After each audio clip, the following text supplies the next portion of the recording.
I'm going to pause to have a reminder. There we go. So hopefully you've all got the little sign saying, yes, you agree, and that's absolutely fine. Good. So how we encourage this session to go is by, we ask really that you stay as open-minded as possible as we explore the things that we are going to this evening, and have a real curiosity. For some of you, some of this content is likely to be stuff that you feel very comfortable with in terms of strategic planning or operational planning, and some of you I know work to some considerable extent in safeguarding, but we have to provide for a range, a whole range.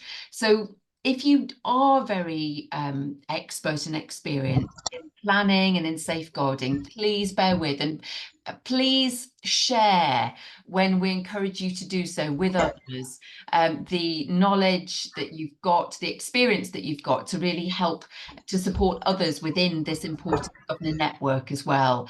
And I always find, no matter how many years I've been doing safeguarding, and for over 15 years I was a DSL in education, Emma herself a deputy DSL for many years, we always find there's something to learn or to come at from a different angle. And so I'd really encourage you to do that if possible this evening. Keep that curiosity.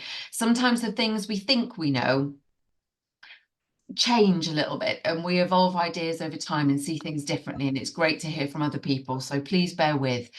The aims of this particular session this evening are to consider the importance of strategic safeguarding planning. That's going to be very deliberately the focus. And I know a number of you were starting out on that journey towards the end of the previous term.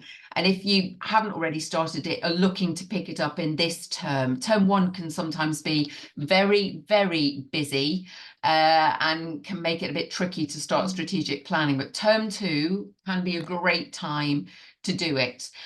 It's an important opportunity to consider stakeholder views and factoring them into planning as well. And I also want there to be an opportunity for you to ask any questions later on about any aspects of safeguarding which are important to you right now in your governor role. And I was so pleased to have a question in from Sarah, which I will come on to answer as we've moved through the session and we've considered strategic planning and stakeholder views. I think that will be beneficial to all of you.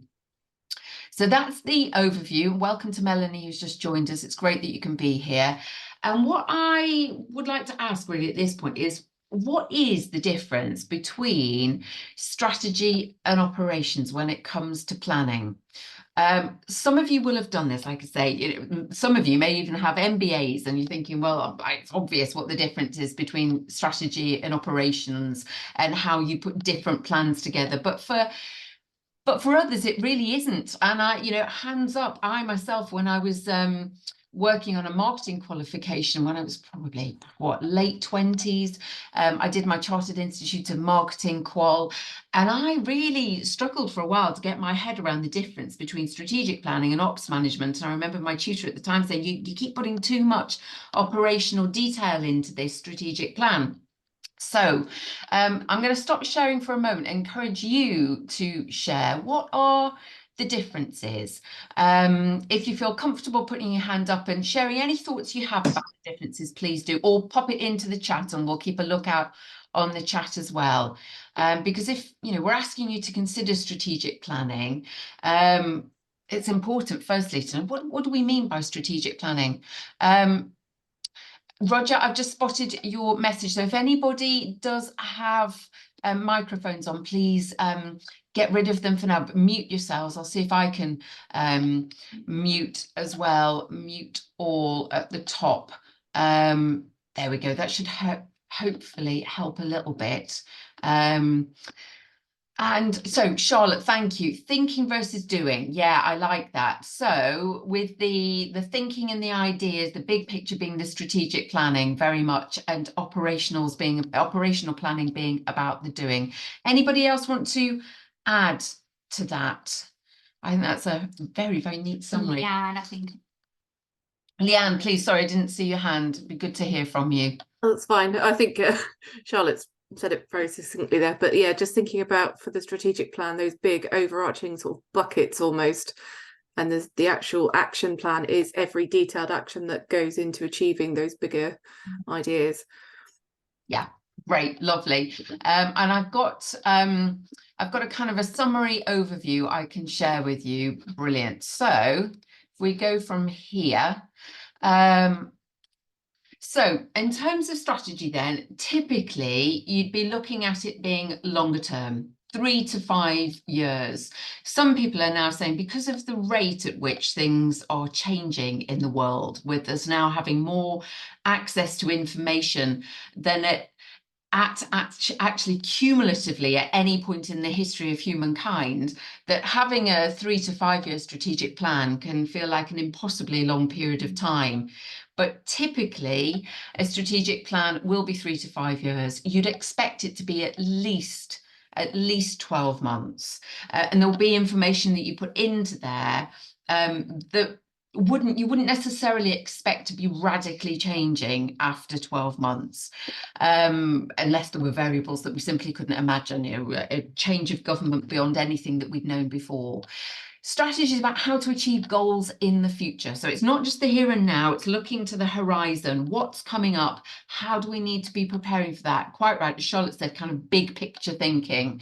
And the strategy will be established by the leadership team, with input, really importantly, from you as governors and with your whole board. And you'd expect stuff in there to be measurable, actionable, and clear to the organisation's employees and stakeholders. And it will evolve. It will evolve.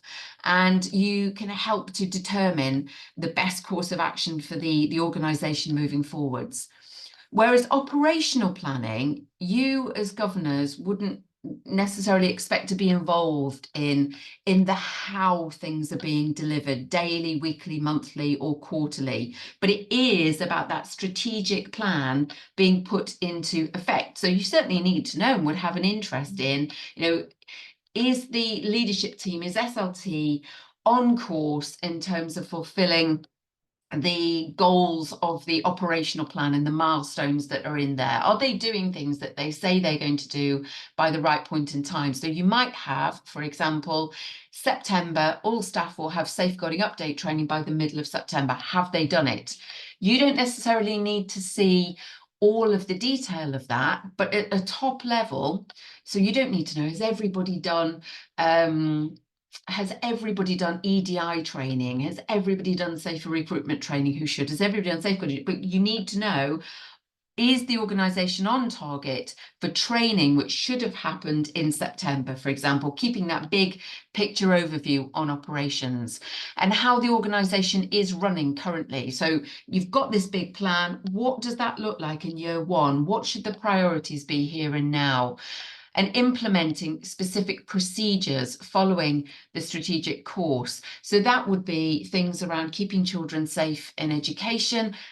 How is that being implemented on the ground? Any key changes to working together to safeguard children, which we've taken head teachers through. What is that looking like in practice? What changes might that have for the strategic plan and what it looks like day to day in terms of what's going on? Any particular questions on that right now? Happy to have, if there are any, happy to see hands go up. We'll keep a lookout for that. Okay. So strategy versus ops. And the benefits of having a plan then. I'm going to pause there for a second to ask you, what are the benefits of having a plan, do you think? Either feel free to share in the chat or with us in person if that is your preference. What are the benefits? Yeah, I agree with you there, Jo. Absolutely being clear on what the priorities are, because we know in education there are, we deal with a myriad of different things. And when it comes to safeguarding itself is massive. It's a massive topic, and we work really hard to try and keep abreast of things which are going on, but it is huge. So what are the priorities for an individual school? Yep, thanks, Danielle. Having an end goal and how we will get there, brilliant. It's measurable, super. You've got that oversight, collective responsibility, really important, and we'll take a further look at that as well, and buy-in of people, and can steer back on track when off course. Absolutely, if you haven't got a plan, how do you know if you are on track and if you're on course, and what you need to do to get back? I love that. And keeping everyone focused. Thanks, Leanne.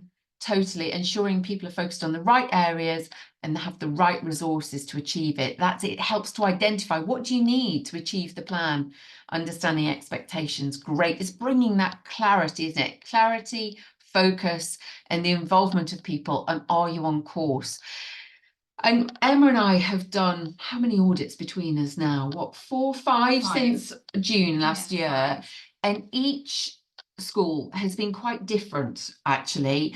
And so it's clear to me, even having been in 5 of the MAT schools and to us, that there are very different priorities for each of them. Yes. You look like you were going to say something. No. I was going to say exactly what you've just said. What I would say so far is it does feel like they are being communicated with the governors, which I think is really positive. Yeah. I saw some really good examples of head teachers' reports where these things were pulled, and like you say, you were able to look at it and go, okay, are we on track? This is where we are, and then I even saw examples of a kind of this is where we should be. So it does seem like it is working very well in the schools that we've visited. Yeah, absolutely. And yeah, Roger, you're absolutely right, being able to communicate it, because if you don't have one clear plan, how do you could be saying something to people about what the priorities are at your particular school. Other governors could be saying something else because they perhaps have a different perspective on something, or they care about a particular topic more than something else. But actually, what is the organisation saying? What is that collective responsibility? And Laura, you've added, thank you, about understanding of roles, responsibilities, deliverables and accountabilities. And it's so important. And very often I ask when I'm doing supervision with the DSLs, is it clear in your organisation who is picking up which responsibility for what? And I think that is important, because I'm also keen to make clear to DSLs that they are not necessarily the person who should be doing everything. In fact, trying to keep a line of sight on the horizon in strategic planning will become impossible if they are the person doing everything. Real worries if that is the case in any of the schools. But who is responsible? Who's doing what? What are those expectations? Great. I'm going to pick up some other stuff again so we can just take a look at that particular topic. What are the benefits? And you've picked up most of them here. So having that clarity, and in the case of safeguarding, this is about how to prevent abuse and neglect. Outlining it, because sometimes we become so accustomed to safeguarding and what we believe our understanding of safeguarding to be, that we can forget that the plan is going to go to people and includes people, involves people whose life doesn't revolve around understanding safeguarding. And so if we think about parents and carers, they need to also be clear, if they're looking at the plan, what is the school going to do to prevent abuse and neglect? And each school will have particular priorities in that regard, because we know that some of the clients that we have, different parts in England, have got particular types of abuse or particular issues around neglect that are more prevalent there. Yeah, there's a lot of geographical concerns coming out, I think, especially if you look at things like county lines, domestic violence. We're seeing spikes in certain areas of the country, aren't we? And that will impact this. Very much so. Yeah. I was in a college last week in Greater Birmingham, and there are massive issues there around modern day slavery, knife crime, county lines, stuff that you wouldn't necessarily expect to be impacting your schools, but it doesn't mean they're not. It doesn't mean they're not, or the older siblings of the children at your schools, at primary school. But we do recognise that each school will have its own particular issues.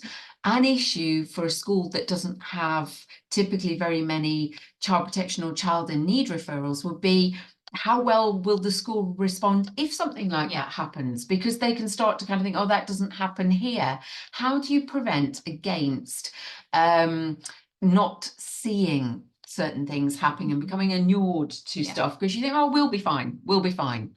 And how to protect those at risk of abuse and neglect. How do we do it? And all of the myriad of things that we now need to think about. And keeping children safe in education is crystal clear that responsibility doesn't stop the minute that the children leave the school gates, you know, when they come in and when they go. And actually attendance and being responsible for tracking attendance and checking up on children who are missing from education is a very, very key part of what the school is doing day in, day out to safeguard children and people who are vulnerable, for example. And so what are all of the ways in which the school is taking key responsibility for certain things? And again, some schools will have marginally more attendance challenges than others, for example. And benefits around developing the plan include engaging stakeholders in its development. I was talking to a head teacher before Christmas time about this very thing, actually, because this particular head teacher felt a lot of responsibility for what they need to do to drive improvement forwards at the school. And I just reminded them that they have a whole range of people that they can draw upon to help with this, including staff who had expressed willingness to want to help with ideas and driving things forwards with insights and taking ownership, really, so that they buy into the plan. I think this is so important for people really owning it, whether it's pupil buy-in, staff buy-in, parents, carers, and other stakeholders locally and regionally. So we'll come on to take a look at that as well. Having a plan helps to build trust, that there is clarity, there's openness about what the perceived issues are and what is going to be done to tackle certain things. And it aids reputation, because in the absence of a plan, if you go off course, the point that was made earlier, how do you know if you're off course if you never know how the course is charted and articulated in the first place? And you know, it takes a lot to come back from reputational damage, whereas building trust and having that steadfastness and clear priorities in the first place is so beneficial. And if you don't know what the strategy is, how do you know what you need to be doing operationally and what you need to be focusing on? And with so much involved in safeguarding, it is critically important, I would argue, not only for the effectiveness of safeguarding, but for the effective running of the whole school, to have a clear ops plan so that the head teacher, SLT and others are not scurrying around trying to do so many different things, spinning so many different plates that they can't see clearly what the priorities are. I think this point is really crucial. So what I would like to do is to encourage you to share what you would include in your strategic plan. Now, this isn't down to responsibility of one person in the role that you're in here, but actually imagine you're in a discussion with fellow governors now, your board, for example. What kind of things would you be looking to include? I'm going to stop sharing for a moment and really welcome you to, share with us, share more broadly, just at random, anything and everything that you would like to see included in a strategic plan to help to chart the course. Let's see if we can, I just want to, online safety, totally agree with you there, Sarah, online safety. What else might we have coming through? Let's see. Positive handling. Yeah, that's a really important This has come up a one. few times, actually, hasn't it? This year, it really is a focus at the moment. I agree. And key vulnerabilities of the families. Yeah, totally. And just checking if everybody knows what positive handling is about. I mustn't make assumptions. So when is it and isn't it, and to what extent is it appropriate to touch a pupil?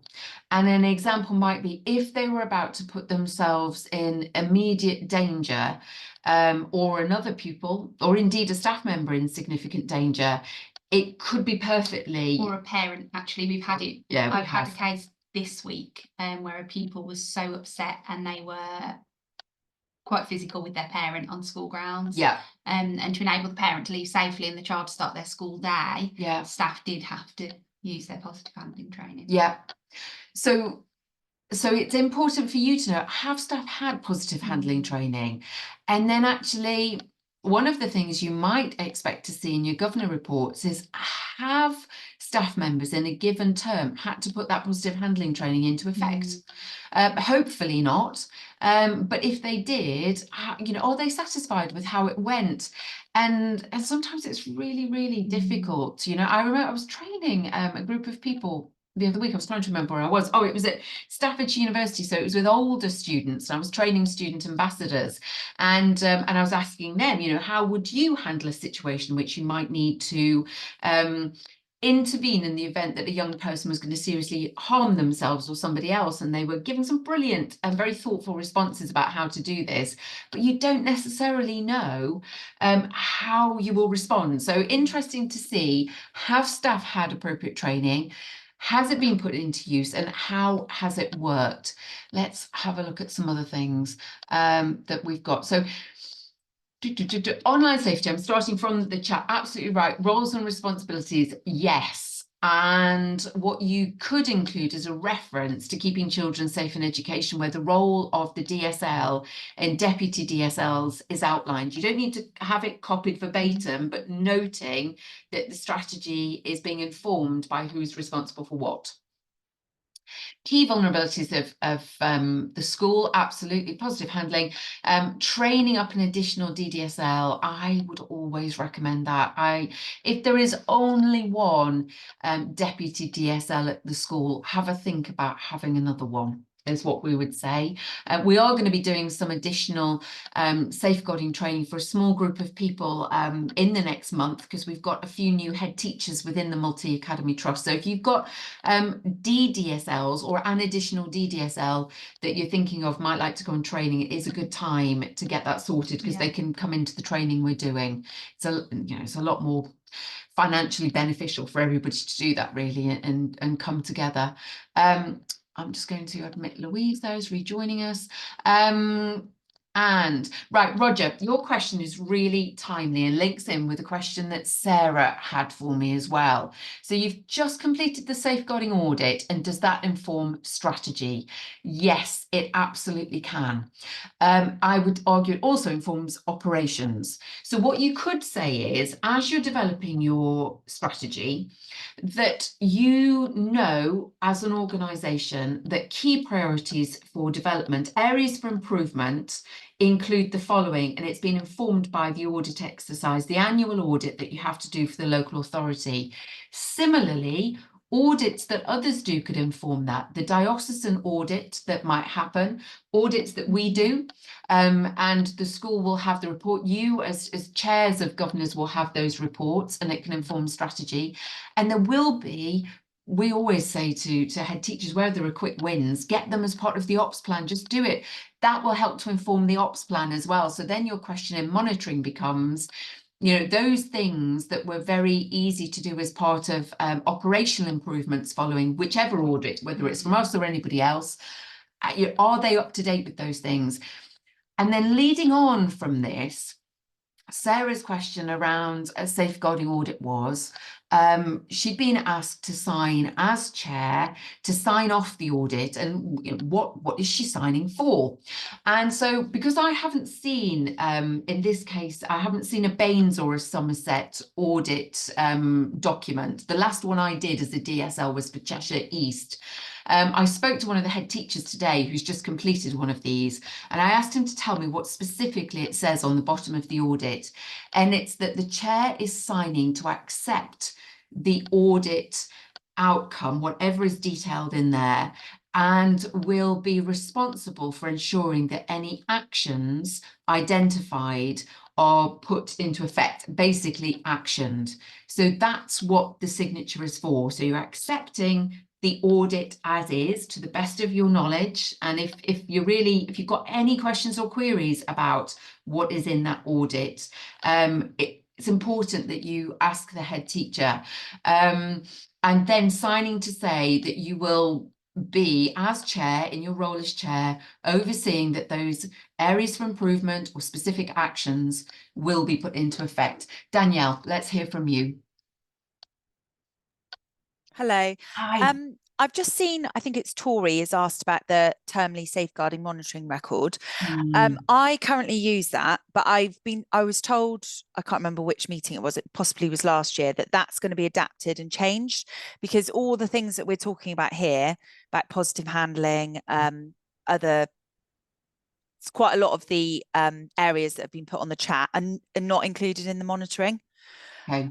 So I'm just wondering if we can have an update on, and I don't know if you know anything about it or whether it's going to be changed, or because I do feel like it needs to be changed in terms of what we're actually, the questions we're asking, the challenge we're giving schools. I feel like I'm kind of ticking boxes, and my school are brilliant and they're very open and they explain everything, but a lot of those areas are not on that audit, on the monitoring form. Yeah. This is something I have asked about. We work very closely with Faye and the team, central team at the Trust. We'll raise it again because I know they've been working on trying to bring together all sorts of great pieces of good practice from across the Trust. I don't know where they're up to with regards to an update on that or a few other things, but I will be catching up with Faye very soon, and I'm going to the executive safeguarding strategy group on Thursday as well. So there will be further updates there. I'll make a note to ask specifically about that and see if we can make sure that you get an update. I think sometimes on a report, it's handy, even if you get a nil return, you know then that it's being considered, but it's not an issue. And at many of your schools, it won't be.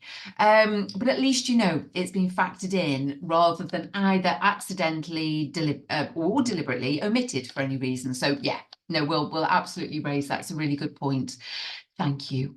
How many schools use it though? Because I went to a safeguarding meeting about a year ago, and only about half the people there, safeguarding leads, were using it.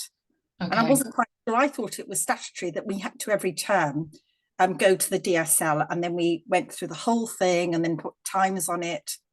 Yeah, I agree. It leaves out quite a bit, but it's quite a good form. Yeah. There isn't a particular form mandated.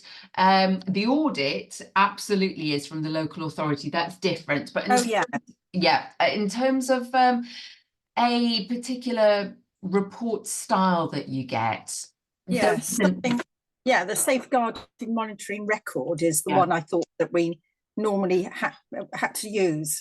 Now, this will be a question for the Trust, Cherry. So if they've said that must be used, then that must be used. But I need to check on that as to whether it's a helpful monitoring template for you or whether it's mandatory, and I don't know.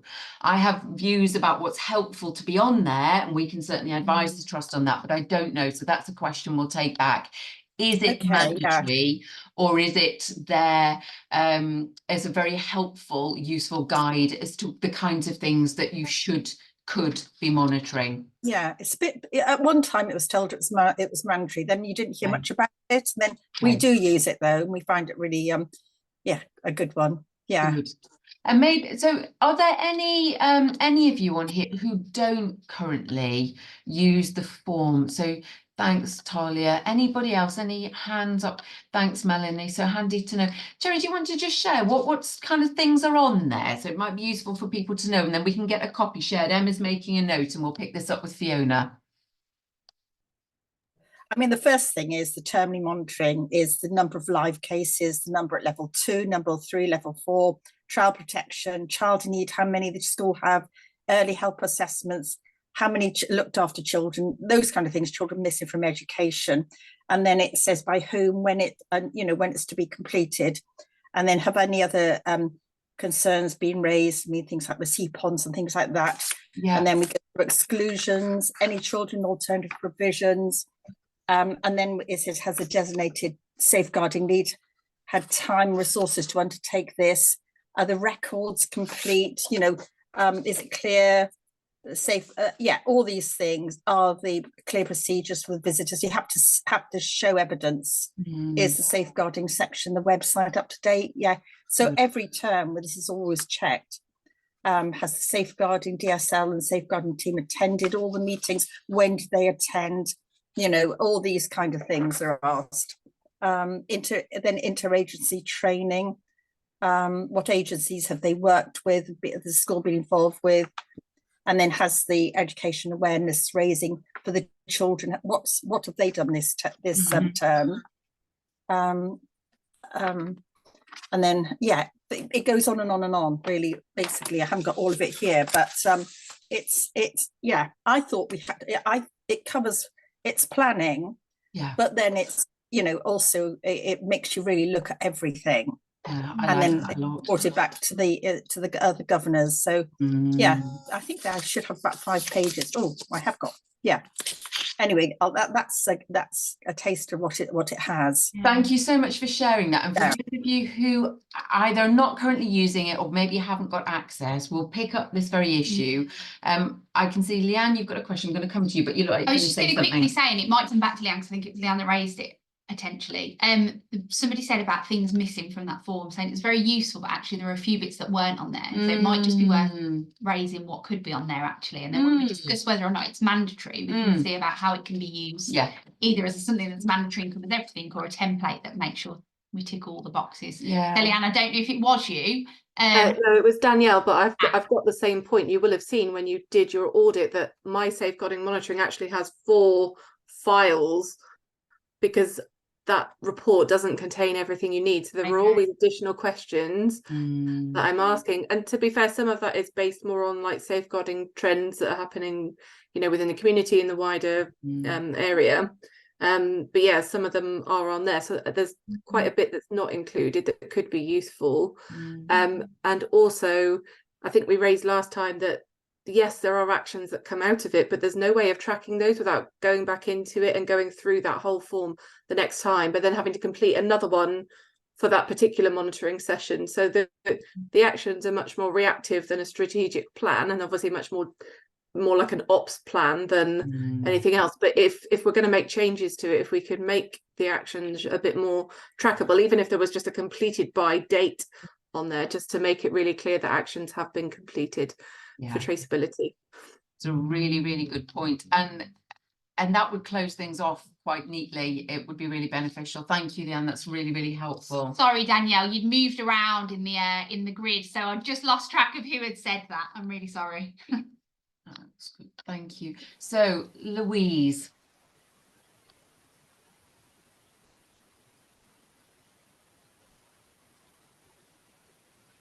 Oh, Louise. Can't hear you at the moment, Louise.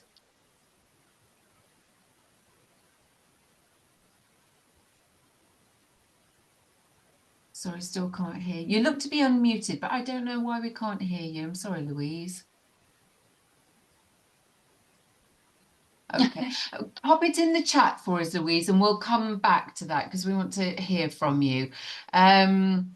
So picking up the things which are in the chat for a moment. So pupil voice, absolutely. How, and we'll come on to take a look at this. I want to, as we move through the session, get your views on how effectively you can gather stakeholder input. So we would expect to see that in the safeguarding strategy, and how attendance is intersecting high priorities identified by CPOMs. Great. And when you get to the stage in school where CPOMs is being used in that kind of all embedded, encompassing way, and the intersection with attendance can be viewed, it's so powerful. It's so powerful. It is making me think of when we went to St Nicholas School, actually, because they were using CPOMs very, very well and tracking attendance. I mean, there are other examples I can think of, but that just quickly sprang to mind. Okay, and then thank you for sharing, Leanne, where you can find, for those of you who are not using that particular document, the monitoring record, you can find it on the Bath and Wells Drive. We are shortly due to be given access to that drive, and so that will help us to see what you've got, and then be more responsive in the questions you ask about it. Louise, let's see if we can hear from you again. Your hand's back up. I think I've got my settings That's right it. now. Great. Yes. It's just to say that I do the report sheet that Jerry was talking about, but that's a very high level report for the governing body, so specific things on there. I've actually have a separate form which documents the meetings that I have as safeguarding lead with the head teacher, with an action plan and who's to do it and when. So there's kind of two slightly separate documents. Good, and But yeah, one might work. yeah, and it sounds like for very good reason. Are you happy with how that's working? So you're keeping up to date on important stuff, and the board also has oversight on key things. Yeah, that's so that I can keep track of what's been agreed and who's going to do it. And we haven't put dates in yet, but I do keep an eye on it. That's really good. So you say if you haven't put dates in yet, how long have you been using the form for, Louise, that particular? Well, I started at the beginning of last term to do that because I was aware that what you discuss and what might be a good idea doesn't always get translated into action. But if you've got a form there with a running record and say, oh yes, you've done this, this and this, and actually where are we on X, Y, and Z? Some are kind of longer term strategic things, but others are actually, actionable when anybody has the time to do it. Yeah.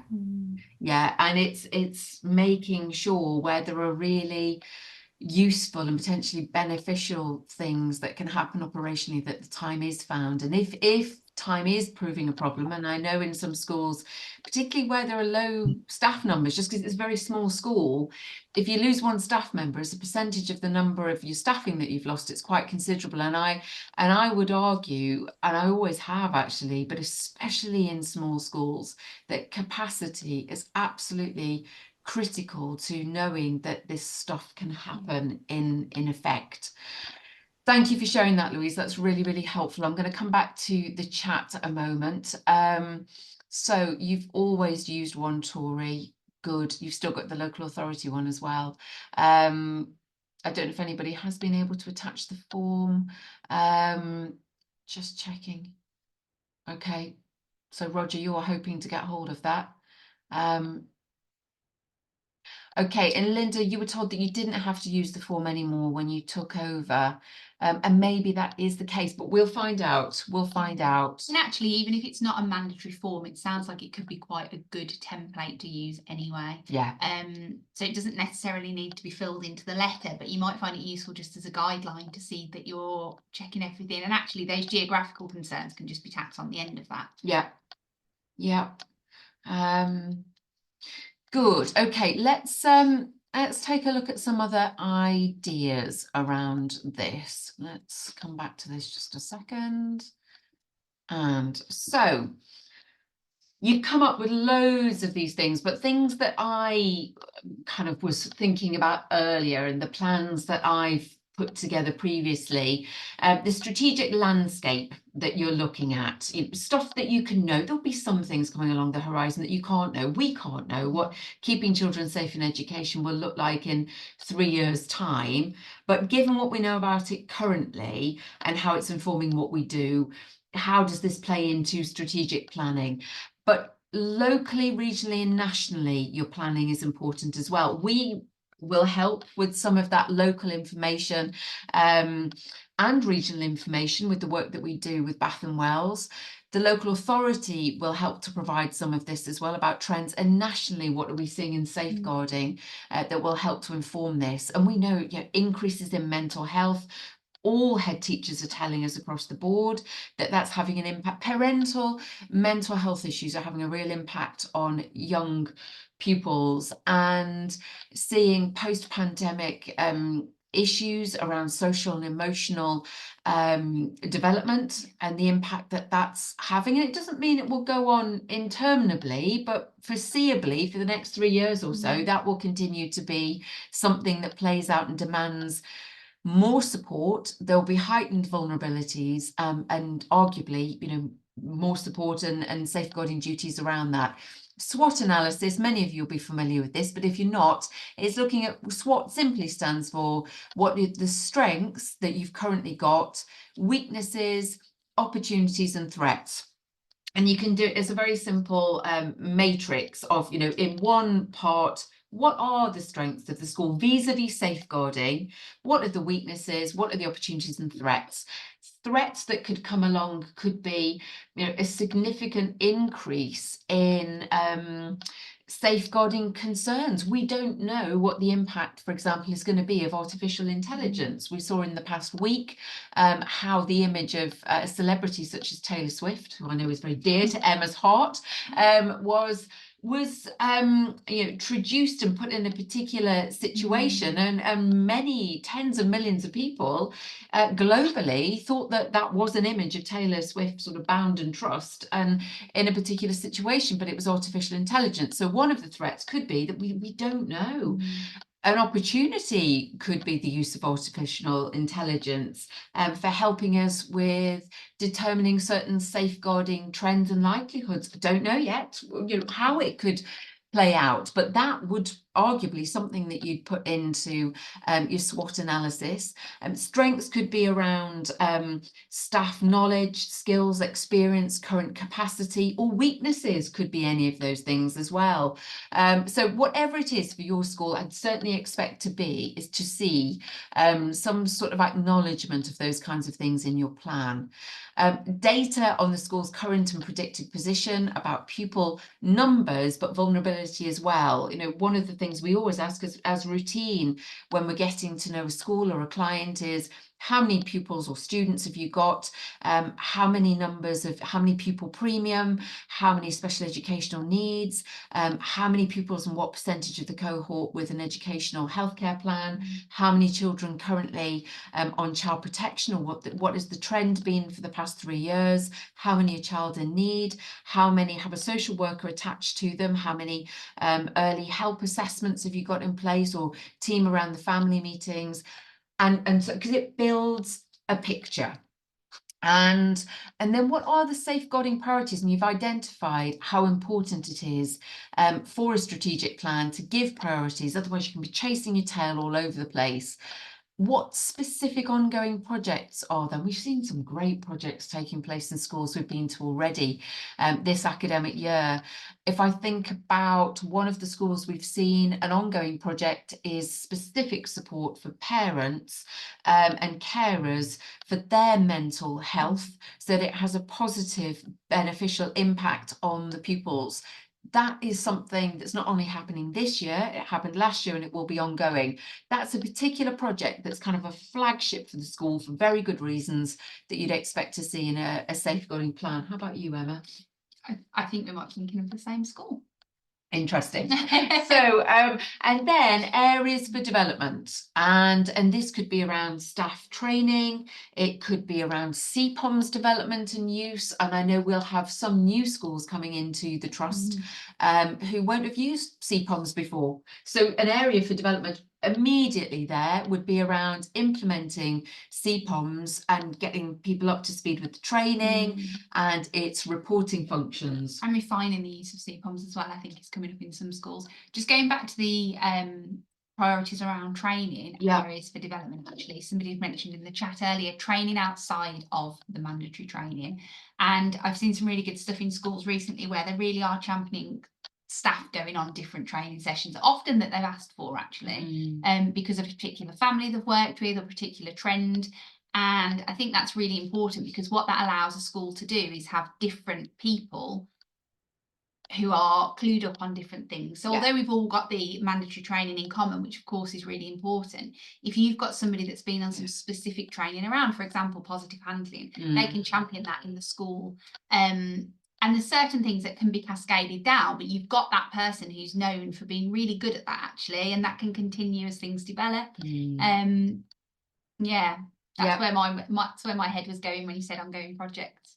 Great. And around priorities, so typically things that we'll look at when we're going for audit, we are looking at, if we think about headlines and then we're digging into detail, training, capacity, we're looking at external agency interaction, so how good are relationships with external agencies and why, what's going on there, either with the police, with mental health services, CAMS, the local authority, site safety and security, instructions given to visitors and processes that people go through, so day-to-day safeguarding stuff. But in a strategic safeguarding plan, you've got your top level issues that you need to be cognizant of, and there could be some areas, some schools could be more vulnerable on site safety, so that's going to lead to more actions in the operational plan to be put into effect. And crucially, I'd expect the plan to be informed by the views of stakeholders, pupils, parents, carers, staff, governors, and external agencies, which I know a few of you have mentioned already. And so, yeah, just covering there, who are the stakeholders we would expect to be involved in this? And for you as governors more broadly, not only for strategic planning, but in your capacity as a governor of the school that you're at, having a sense of where views, opinions, satisfaction, effectiveness sits vis-a-vis these different stakeholder groups. How well is the school performing in terms of pupil satisfaction, parent and carer engagement and satisfaction, staff engagement and satisfaction, governors? You know, do you have governors turn up for meetings? Is attendance at meetings good? Do they undertake link governor meetings? Could safeguarding be improved? Because actually governance around safeguarding requires improvement, or is actually an area for strength and something to really capitalize on. You'll know and figure it out for your school. And local community groups, some of which I've mentioned as examples with CAMS and so on, and the local authority. A couple of things to make you aware of to inform how we work with parents and carers. This is taken directly from the latest edition of Working Together to Safeguard Children, which was published, the update was published in December. There are 4 principles that professionals are told that they should follow when working with parents and carers, and they are effective partnership and the importance of building strong, positive, trusting, and cooperative relationships.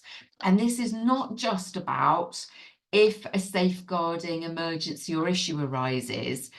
In the ongoing proactive safeguarding of pupils and the forging of effective relationships, these things should be happening. So factoring that into planning is really important. And respectful, non-blaming, clear and inclusive verbal and non-verbal communication, which is adapted to the needs of parents and carers, because some, you know, may have particular requirements around this. Could be easily identifiable in the case of a hearing aid, but actually sometimes it's not clear what parents and carers need. And so asking them, you know, how would this work best for you? And also principles 3 and 4, empowering parents and carers to participate in decision making by equipping them with information, keeping them updated and directing them to further resources.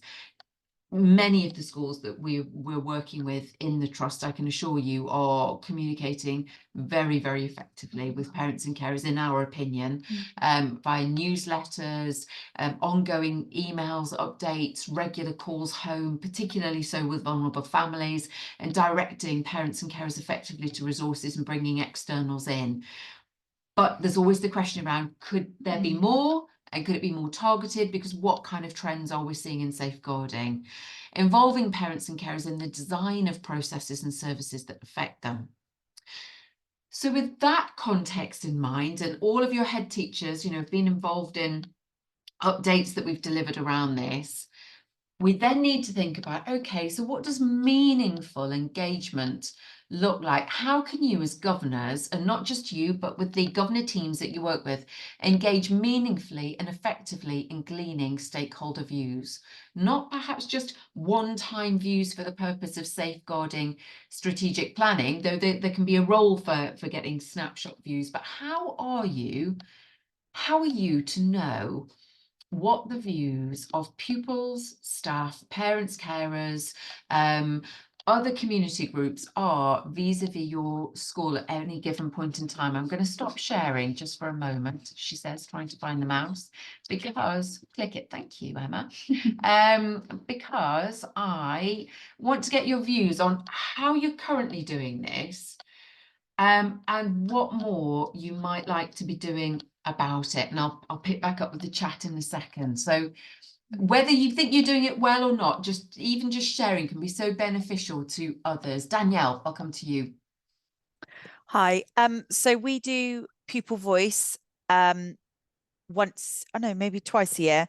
And as part of the questions we ask is around our SDP and the learning, but also we ask safeguarding questions as well, so we can gauge where we are with that. And we do that in Key Stage 1, lower Key Stage 2, upper Key Stage 2, so we're getting a range. And then we also do staff voice.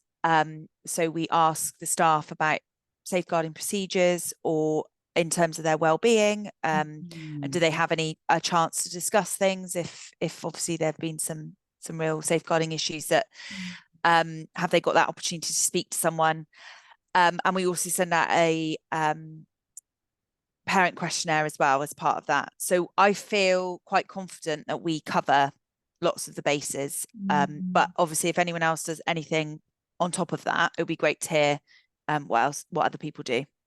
That is great. It's really helpful. You know, your sharing could be, you know, having other people think, oh, wow, okay. And, you know, wanting to hear more from you about how you do it, frequency, how you get people to trust you and to know that you're listening. All of that stuff is really important. Jo, how about you? I'd say for us it's more of an area for development. I think we're very good at the moment at capturing that quantitative data regularly through surveys, both with pupils and with parents. And so you can track that over time. We do have an extensive set of questions, but what I feel we're missing as a governing body is hearing that more directly from our various stakeholders. So definitely, I'm really interested to hear what others say, because it's definitely an area that we need to work on. Great, thank you. Thanks for your openness and honesty about that. It's really beneficial to everybody. Leanne. Yeah, so we do pupil voice, and we do that in a couple of different ways. So when I come in to do my safeguarding monitoring, I will spend quite a bit of time with selections of pupils from Key Stage 1 and 2 separately. And there's another really useful sort of starter point in the BWMAT safeguarding drive of safeguarding questions you can ask pupils, and they tend to lead you off down little rabbit holes when they start talking, so you can tailor it for yourself. And then when our other governors come in to do any kind of monitoring against like the STP, we will then do a really brief pupil voice and just take a snapshot of pupils and ask them a couple of questions about how safe they feel, etc. The one thing I don't think we're very good at, and we do staff voice as well, and talk about staff wellbeing, talk to the DSLs about how their supervisions are going, etc. You know, whether they're getting their supervisions. But before I joined the governing body, there used to be like a parent survey maybe once a year, but you never saw any output from it, and eventually they stopped doing it. And something we've been talking about quite recently is how do we capture that again, but in a meaningful way? And you need to have something that you can act upon, so you can kind of say, you said, we did, and that builds that trust. But it's not something we've done yet. It's something we're talking about how we can do it. We have seen examples in schools, haven't we, where they've hosted parent coffee mornings and things like that. And I must say, I was really impressed with how successful they were.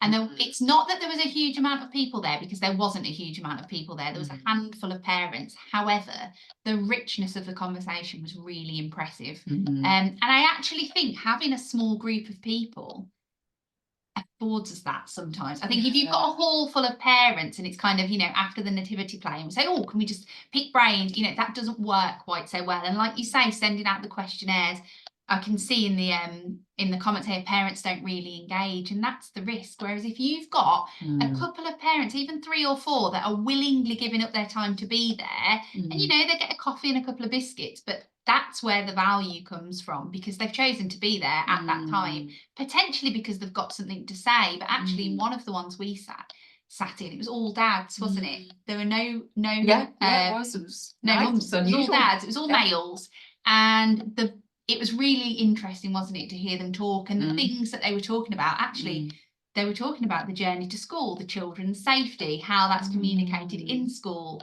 and it was a real eye-opener, actually, wasn't it, to what parents' take on things was. And I think it gave them, they were comfortable enough to share with the head teacher who was hosting it. It wouldn't need to be the head teacher.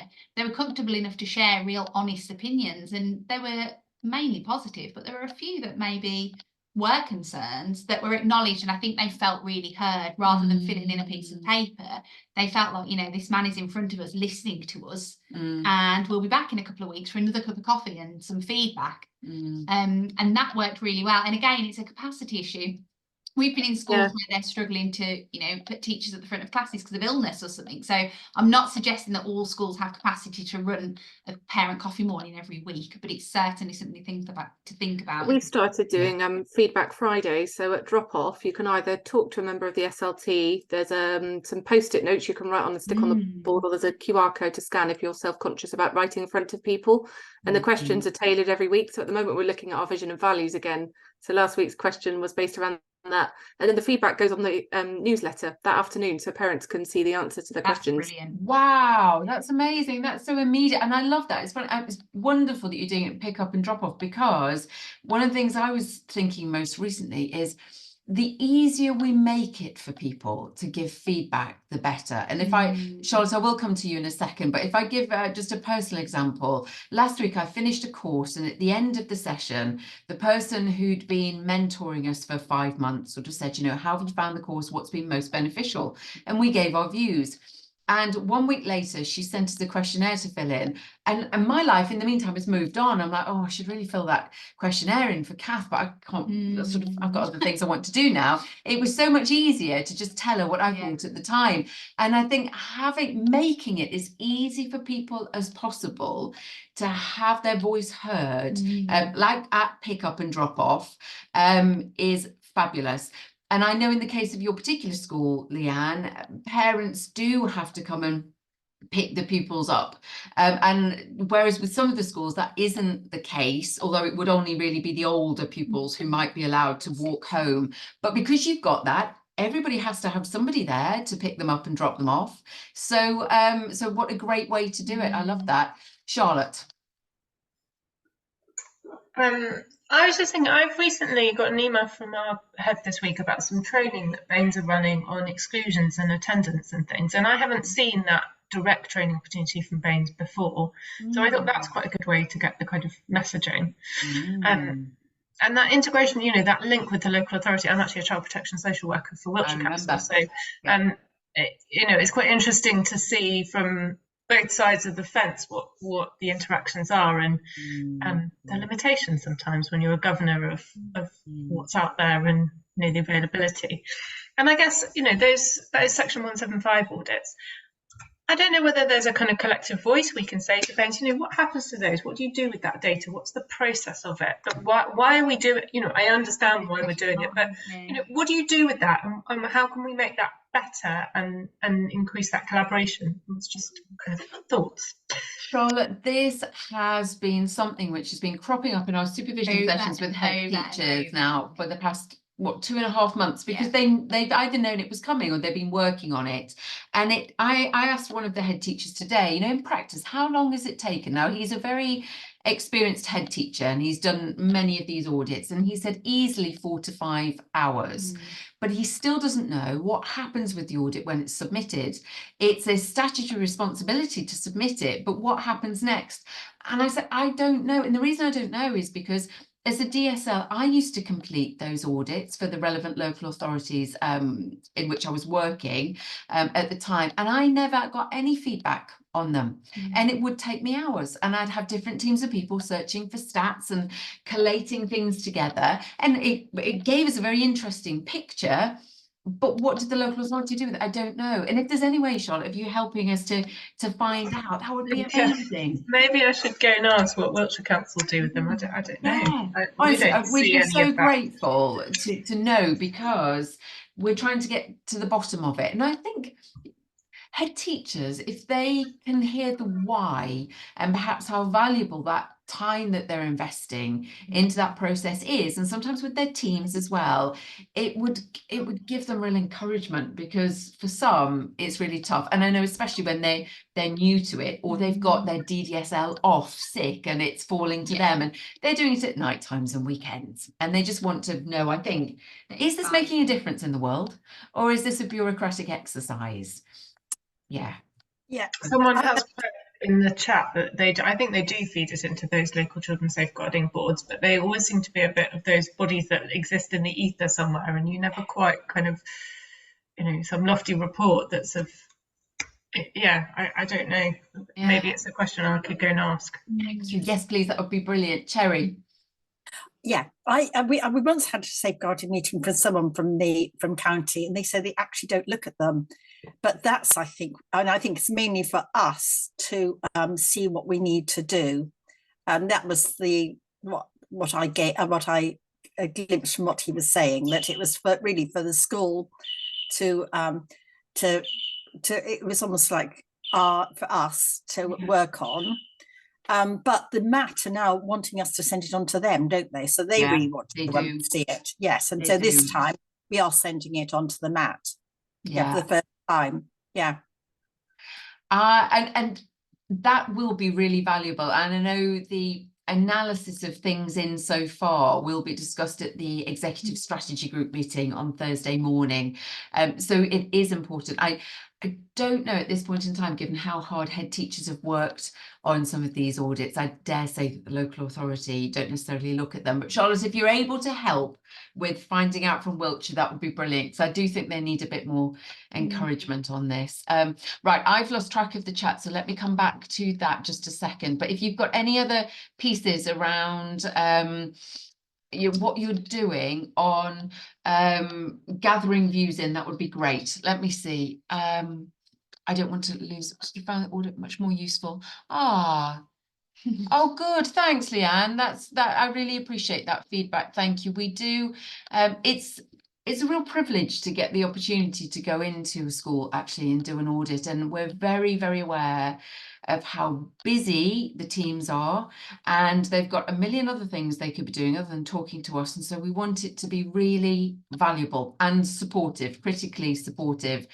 We say time and again, it isn't like that pressure of having Ofsted visit. We are critical friends, and we will be critical. We do dig and we ask questions, but hopefully always with that clarity of intention that we know people are seeking to do their very best, and sometimes they can be having challenges for all sorts of reasons, and we might help them to clear some of the blockers with insights we can give, or by shining a light on some of the stuff that they're doing. It's about empowering them to help themselves, really. So thank you for that feedback. Let me see what else I've worked. I'm conscious I can't get to the top. Come on, Anna, help me of the chat, because I don't want to miss something. The one from Laura and oh, so Elise, though, the DDSL does pop quizzes at staff meetings to ensure they're undertaking training and policies. I like that. I really like that. Elise, which school are you at, out of interest? St John's the Evangelist in Clevedon. Thank you. That's handy to know. Good. That's really good. And I was doing an audit at Norton Fitzwarren a couple of weeks ago, and every week on the staff briefing, there's a safeguarding question. Any of you from Norton Fitzwarren? I thought that was a really nice thing to do as well. And it's not about catching stuff out. It's there to just keep safeguarding live. And then at the very end of the briefing, kind of a model answer is given if staff haven't been in the live briefing. I thought that was really nice. Okay, so getting parents to engage could be the thing, but maybe catching them at drop off and pick up could be helpful. What I would say is when we've been out on audits, we've managed to meet with parents every time, haven't we? And it has been really successful. And we've always had 4, 5, 6, 7 parents who've been really willing to talk to us. But I would say it has always been either 8:45 or 3 o'clock. Because parents are busy in the daytimes, aren't they? But if they are at school anyway, we have found them to be quite willing to come in and have a chat. So yeah, they were. Eliza, take on board your point about resources and the ability to do tea and tips. Yeah, we acknowledge that for some schools it would be tricky to do it all the time, but maybe it's about doing it once every half term, at least once a term. And building some excitement up about that in the newsletter as well. I'm just reading Laura's. You do termly parent voice, you've got your pupil voice. That's great. I love that. They're either structured or we just grab them on the field, which is great. Yeah, and that works nice. really well. Yeah, it does. Yeah, that's really, really helpful. Good. We do get a sense, you know, when we go into schools as to how frequently and how well embedded the culture is of listening to pupils and staff. And I was asking myself earlier, how do I explain to you what it is that we see, that we know? And some of it is experience and intuition. But if pupils seem surprised that we want to talk to them, that's a fairly good cue that they're not as accustomed to having their views heard. And sometimes it's what staff don't say rather than what they do say that can maybe make us wonder sometimes how much they are being regularly listened to. And I think sometimes, just occasionally, head teachers or leaders don't realise that they're not listening to staff. Sometimes leaders feel they've got to do it all themselves, and we try and encourage them sometimes to delegate and allow people greater buy-in so that they can take on board some input and responsibility and feel a sense of ownership and like they're contributing to something. But you do get a funny sense of engagement and involvement, and to what extent that is consistently happening. Right. Any other thoughts on this from you about either questions around what you are doing and what could you do more, and what advice could come from the group, or any thoughts about, particularly external involvement and getting views for your strategic planning? Yes, Talia. Sorry, I can't find my putting up my hand icon that everyone else has managed to find. I don't know if I've gone complete. I'm quite new to the safeguarding role, so this has been really useful for me in all the things that I'm not doing that I should be doing. So I'm really grateful for that. So that's really focused me. One thing I am doing that I think Emma was touching on with your parent voice thing, when you said that you had your group of dads, and I was just asking a question about this, is traffic and travel.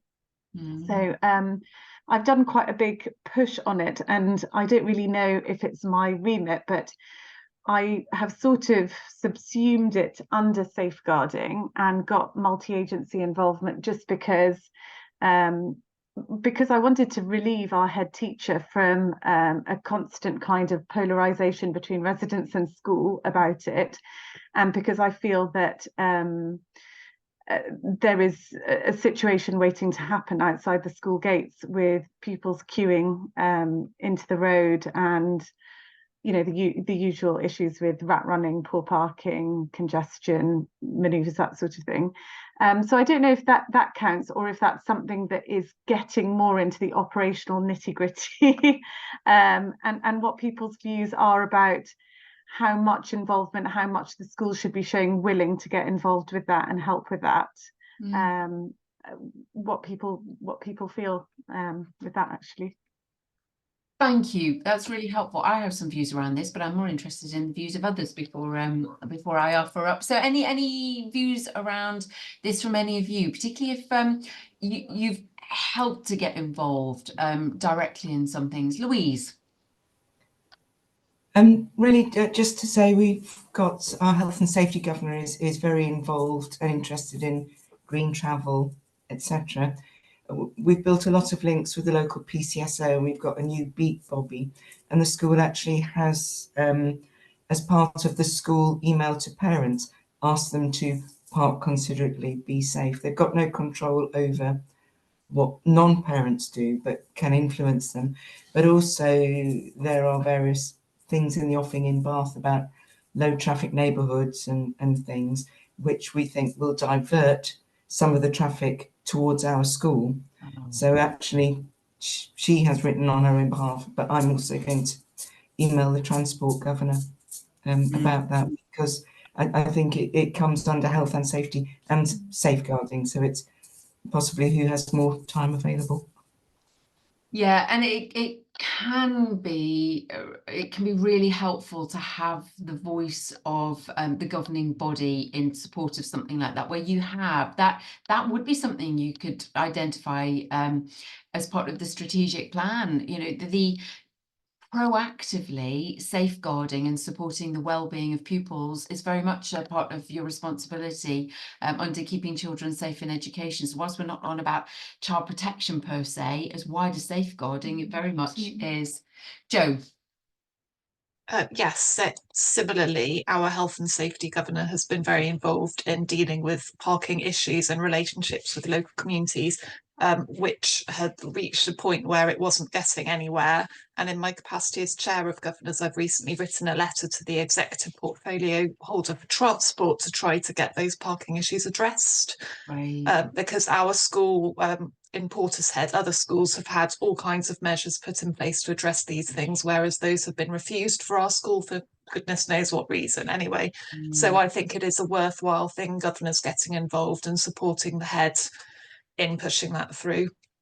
That is, thank you. I think it really is, and I think that the only thing to be clear on, and you'll know this as governors when you've had your induction into the role of a governor versus leadership and management, is that actually any particular actions don't necessarily fall on the governor. You're there to help to support the strategic interests of the school, and to have a voice on behalf of governors for the interests of the school, for its educational character, and for helping it in its support of the local community and in safeguarding. And there are very many ways in which you can help with that, and it's just making sure that particular actions then don't fall to a governor. If you like, writing a letter is one thing, but being responsible for policies and procedures being implemented around the school have to sit with leaders and managers. But I think Jo, from the example you gave there, it's very, very clear. It's writing in support of, and I think that can be very powerful.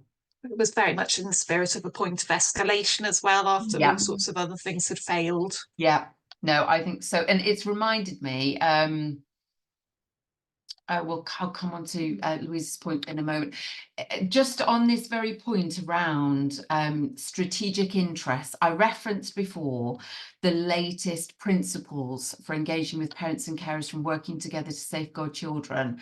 And as part of the new document from government, it's very clear that education and a representative from education will be invited to be involved and should be involved in the new safeguarding board for a particular area. And one of the things we've strongly encouraged the Multi-Academy Trust to do is to proactively engage with the relevant local authorities to seek to be on that board, because it is so important to have a voice at the table in strategic planning around safeguarding. So I just wanted to make that point, because that's where having influence really, really does matter. John. Hi there. Can you hear me all right? Yeah, great, thank you. Fine. Just further to that point you made, I was going to say this at the end. Since that document was released in December, was it? Rachel and Faye, and I believe Essential Trading Company, have been involved in updating the child protection and safeguarding policy for the trust. And the chair of the trustees and I chair the executive group, were asked over the weekend if we would approve it prior to the board meeting at the end of February, because of schools waiting for Ofsted. And we have done that. And I believe Nikki has either done it or is about to do it. So there is an updated safeguarding policy going on the website that and being issued to schools. It may have come today, yesterday, or it may be tomorrow. So just so people know, in case they get Ofsted phone calls, there's a new policy that brings that, incorporates working together with children into it.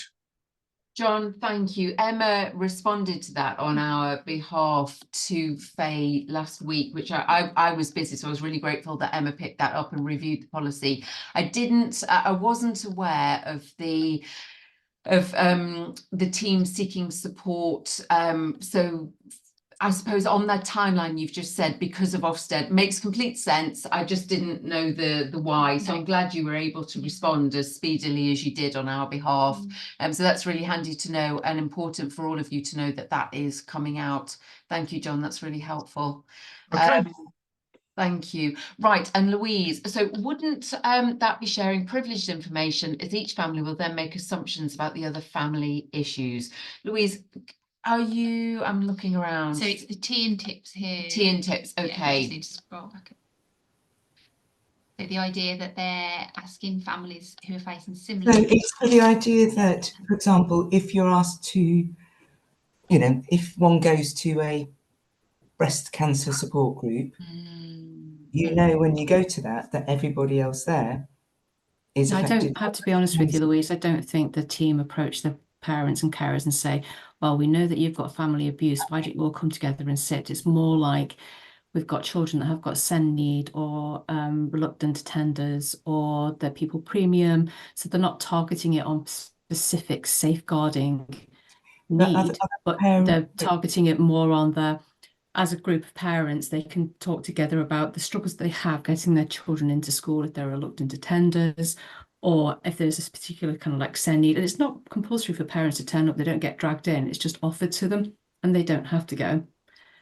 But some parents, you find that actually they're all struggling with similar things and they learn from each other, they can support each other. And that's how you can actually share that information about, I found this resource useful. But it's not like compulsory, and it's not like there's a big banner that a megaphone saying, this family, come in, we need you. It's all done very, very subtly, very carefully. It sounds very sensitively handled, and it's put me in mind of a recent audit I did at one of the schools where they invite parents to come in, and make no bones about it, it is for parents who are struggling in some ways with their own mental health, or how to interact and secure particular outcomes effectively with their children. But they offer this opportunity out to parents and broadly to parents, and then certain people come forwards and they know that there are some parents, they still want to come forwards, who don't, and they might then have another little delicate conversation about, look, actually you'd be surprised, quite a lot of people are coming forwards for this. It isn't always obvious, who's struggling with what, and we encourage you to come along. And it's been done very, very gently. There's no judgment, as going back to the guidance of working together to safeguard children, no judgment at all about it. It's done very artfully, and it sounds like loads of parents are coming along to that and getting a lot out of it. And they're saying there was one particularly hard to reach family, and a parent though, and as a step parent, arrived late for one of the sessions, said, I'm so sorry, but it's so important to me now that I come, I'm getting so much out of this. And I thought, wow, that's a huge amount of trust that's gone into that, and that's layered, careful handling for weeks and months that's gone into that. It was great. Yeah, I think what's really interesting, actually, I was talking to a head teacher, it's a couple of weeks ago now, and she was saying she feels that now schools are turned to for everything. So it's not just for educating the children. We know, of course, we've got responsibilities around safeguarding, etc. But she said she feels like she's there for the whole family and not just not just the child, and that's great. But her point was charities and external agencies are at capacity. So whereas we may have referred a parent to a certain charity or supportive organisation in the past, actually now the waiting list can be months or even years that I've heard, you know, recent cases we've worked with. And I think sometimes the school's been able to provide this community, and you know, maybe it will turn into a friendship, or maybe it won't. But actually allows the school to facilitate something that, yes, they need to be there, and yes, it needs to be supervised and arranged, but actually there's not a huge amount of input from the school from that point. It's a case of putting people in a room and saying, do you know what, actually you could really help each other. And like Tori's just said there, it can feel like a big weight's lifted. And I think actually I understand what you're saying, Louise, about, you know, it may identify some vulnerabilities to other people, but actually a lot of these parents, and I've spoken to a parent recently in a school who said, oh, I only see people at the school gates. She was like, I don't really see anybody else. And actually that can be a real support network. And if the school can help to identify that support network for that particular individual, I think it can be really valuable. Yeah, and I think Emma makes an important point about just how much is being expected from schools, actually, in the absence of other support services, which were either once there or never were, but are still very much needed and not there. Schools are really being called upon to do a lot, not only with children, but with parents and carers. And we're seeing some really inspiring examples, actually, of what they are doing. Right. That kind of brings to the close the key points I'd wanted to make around safeguarding, strategic planning and stakeholder engagement. And I've so appreciated all of the examples that you've given and sharing honestly, you know, what's working well and maybe what isn't and what needs to be developed. And that's how we all benefit together. It always feels like there's more to do, but it's great to learn from what people are doing that is working. How about any other questions for us that we can either help with now, or if we can't answer, if we don't know an answer, we can go away and find out. We've got the question about the safeguarding monitoring form, whether it's mandatory still, and where we're up to in terms of planned improvements by the trust on that. So we've got that. Charlotte, we're hopeful that you might be able to dig a little bit for us from Wiltshire and find out a bit more there. How about any other things that we can support with? Anything on your mind as governors? Because you have all sorts of stuff to think about when it comes to safeguarding. Anything like that? Any random questions? If you can't think of anything right now, please feel free to email us. You've got my email address. Emma was copied into the email as well, so you've got both of us. Melanie. Hi, I don't know if this is a really fair question to ask you, but my school's got an audit on Tuesday, and having never gone through it, and the head said he's never had a safeguarding audit from the trust before either. I don't really know what to prepare, and I don't really know what to expect. So have you got any really quick suggestions for things to Emma will be doing it, yes. Yeah. Melanie, are we meeting face to face or are we meeting over Teams? Face to face. Lovely. I look forward to seeing you on Tuesday. The short answer, and actually, is Leanne still on? Leanne is still on, so I may actually ask for your input here a little bit, Leanne, because although I can tell Melanie you've recently been through our audit, I would like to say, just to reiterate what Trudy said earlier, we are there to be on your side. We're certainly not trying to pick holes in what's going on or find things to criticise. However, you know, we're there to support as well and to help you to grow. So if there is anything that we think could be improved, then we will be very honest about that. In terms of preparation, there really isn't anything. What I would really appreciate from you is a really honest account of your relationship with the school, how often you are in contact with the head teacher, the quality actually of the information that the school are sharing with you. So of course the facts around that, how often is it happening, how often are you meeting, what kind of paperwork do you get sent, but actually what I really want to know, Melanie, is is it good, is it valuable to you? Leanne, is there anything that you could maybe feedback, because I know that I remember at the start of our meeting you kind of said, oh, I don't know what you need me to say, and then I waffled on for about 40 minutes at you. That's fine. That's great. So how did you find it, Leanne, or is there any kind of top tips, if you like, that you could share with Melanie? I think where you said it about just being really open and honest about the position of the school, It helps if you know your school well, which I appreciate can be more difficult if you've only just come into the safeguarding governor role, the governor role at all. I didn't do any prep at all. Right. Nothing. We don't Turned up. expect you to have done anything. No, and just I think in my head, just being clear on what the school's strengths and weaknesses are, the areas for development, knowing what you want to do.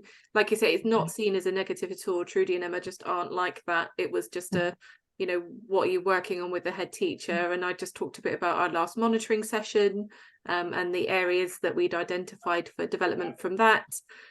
Talked, you know, about all the different aspects of safeguarding, so, you know, like site security, policies and procedures, pupil voice, all of those sorts of things that go into making the school a safe place to be. So it's just really knowing your school in that respect. And yes, like you say, talking about your relationship with the DSLs and how often you're in, etc. But no, I didn't do any preparation. There was no need. Trudy and Emma are lovely.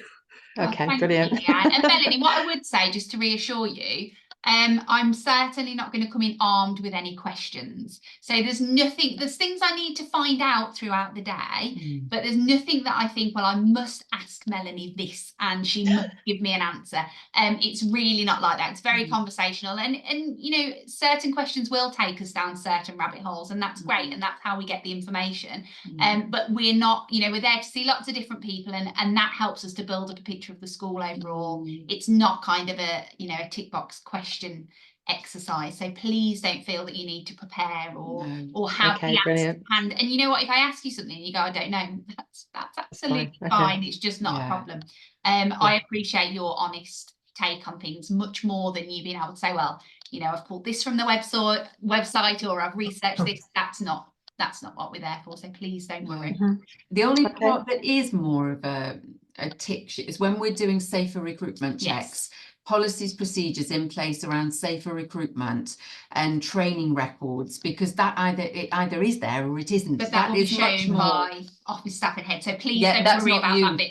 That's not you, you know, that's for other people. That really is very much only kind of the quantitative piece about, is that piece of paper corresponding to what that spreadsheet is telling me, and does the single central register include everything that it should? That is the most audit-like feature. But no, certainly for our meeting with you as governors, don't worry. It's very conversational. Thank you. Great question. To really help others. I'll come to John, and then Elise, I'll come to you. Thanks very much. Just to add to that, I can't speak from personal experience, but the collation of the views that we've had last year and this from people who've had the audits is that they've been extremely helpful, and where they have highlighted difficult things, people are really grateful that it's these two that are highlighting it and not somebody coming in with a clipboard from Ofsted. So I wouldn't be too worried about it, and I would reinforce being honest and transparent. And, you know, if there's 4 or 5 things to do at the end of it, so be it. At least you've got the time to do it before anybody else comes. So thanks for doing it. Can I just ask you a second point, Trudy? And I may have missed the boat on this. You twice have heard you mention Wiltshire, but we don't have any Wiltshire schools. No, you don't. But Charlotte, you see, is child protection, who's here. If Charlotte gives a wave, and then John will see you. So Charlotte, as a governor, works in her own capacity for Wiltshire. So I was just wondering if we could use Charlotte's nous to find out what does the local authority of Wiltshire do with the audit, and if that can give us some kind of insight. But we have a contact who works in safeguarding in the West Midlands who gives us some insight. But quite honestly, it would be very nice to have some inroads, some friends within Bath or Somerset. When you come to the safeguarding group, visit the safeguarding group on Thursday morning remotely, one of the members of that group, called Adam Nee, is a safeguarding officer with Avon and Somerset Police. I've met Adam. He brings a lot of useful stuff like that. And actually, given that we're now heading towards 50 schools, I sounded Nikki out as to whether we could do with 3 head teachers and 3 governors on that group. So, Charlotte, are you out there? I'll remember that name. Thank you very much. And like Roger, I'm afraid I need to buzz off in a moment, but thanks ever so much. Thank you. And I shall see you on Thursday, John. Thank you. Cheers. Elise, let's come back to you. I was just wanting maybe some advice and feedback from other members actually here, because I really struggle with the single central record checks, in that going to school, check that everything's been added that should have been added. So the business manager will download an Excel form, which is incredibly poorly formatted. I've got no idea which one was the last one that was checked, because there's nothing in the system to say this one has been checked. And it never goes anywhere. So I've literally got an Excel spreadsheet that I'm going like, yeah, I've checked everything on that. The head teacher's checked everything on it, and it goes nowhere. It just sits in our SharePoint. So where is the trust auditing that we are doing the checks that we're supposed to be auditing? And I just find it very frustrating, because I work with data and I work with systems, and it's just very, very poor. In terms of a monitoring solution. But I just don't know if everybody else is having the same problems, or everyone's got like a nice whizzy. And what I've discovered is that school members don't necessarily have the skill set to use Excel either.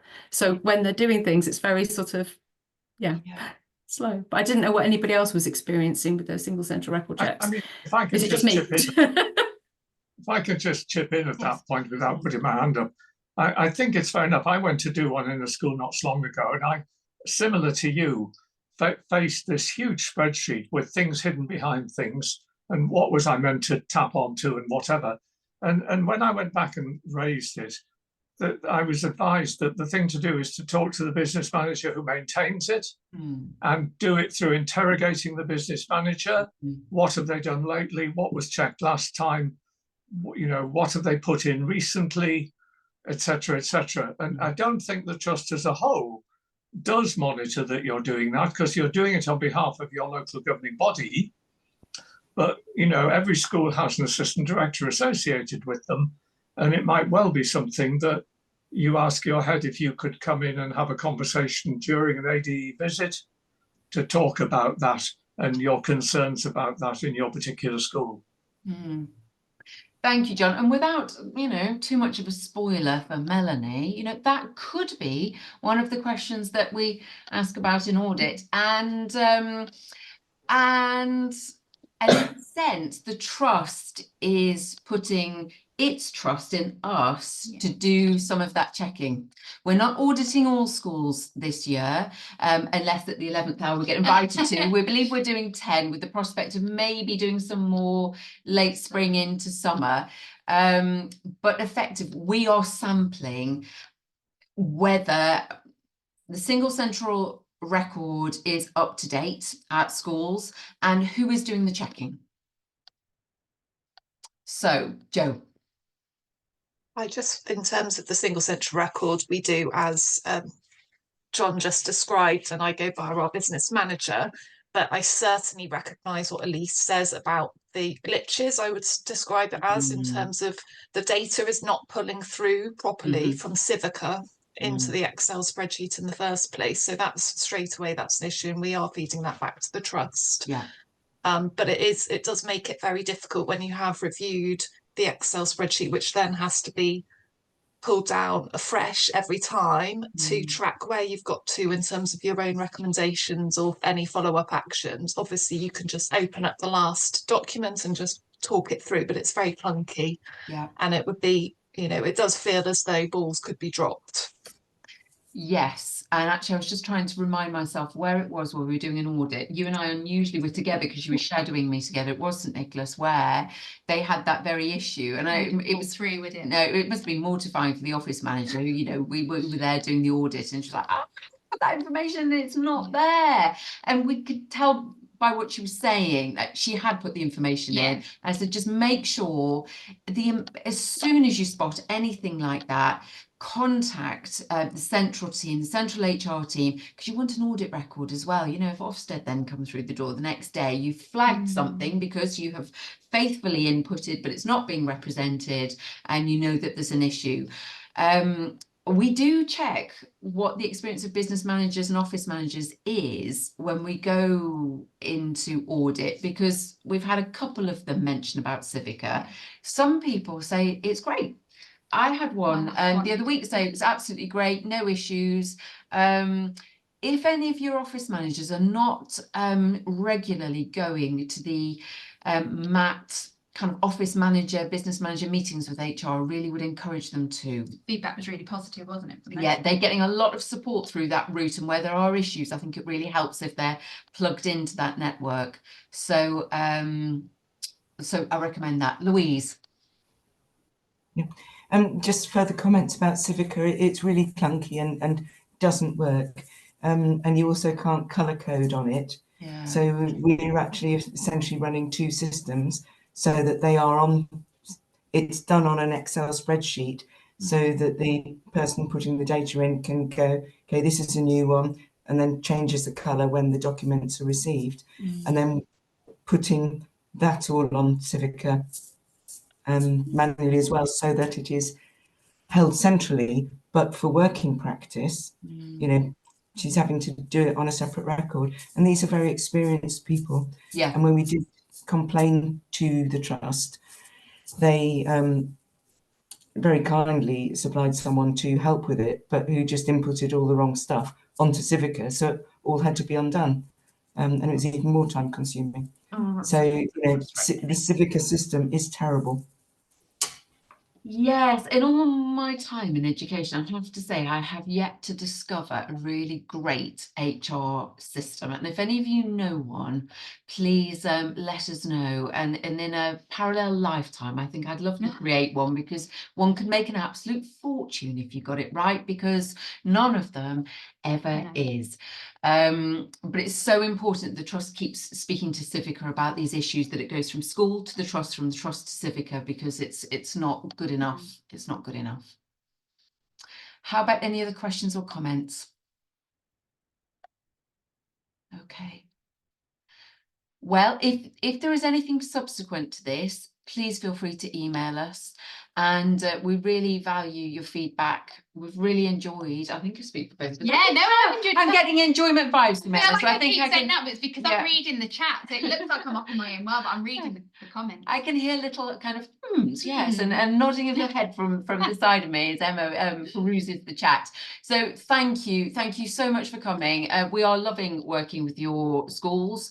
It's a real privilege and pleasure. So thank you so much, and we look forward to our next such session. And I welcome any feedback from you around things that particularly pertinent for you, because these sessions must be about what you need.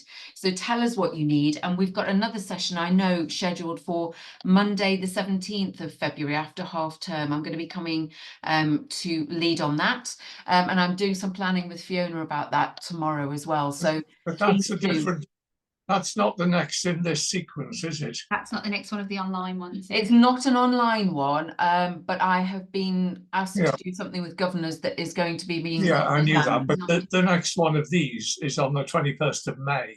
Yes, yes, it is. And thank you, John. And can I just close by thanking you two for your contribution and preparation and your PowerPoint towards this. Thank you. You are very welcome. Thank you so much. And Ruth's question, please, can you send the chat for us as a document? We shall certainly endeavour to do that. So we're going to stay right here now and look to do that for the first time. So bear with us, and we will, and we'll have a recording available as well. So yes, thank you so much. Take good care, and we shall see you again soon. We're going to stay on so we can do the recording and look to capture the chat. Thank you. Thank you. Thanks, Ruth. Thank you all. Thank you very much. Melanie, I'll see you on Tuesday. Thank you very much. Thank you. Thanks, Danielle. Thanks all. Thank you.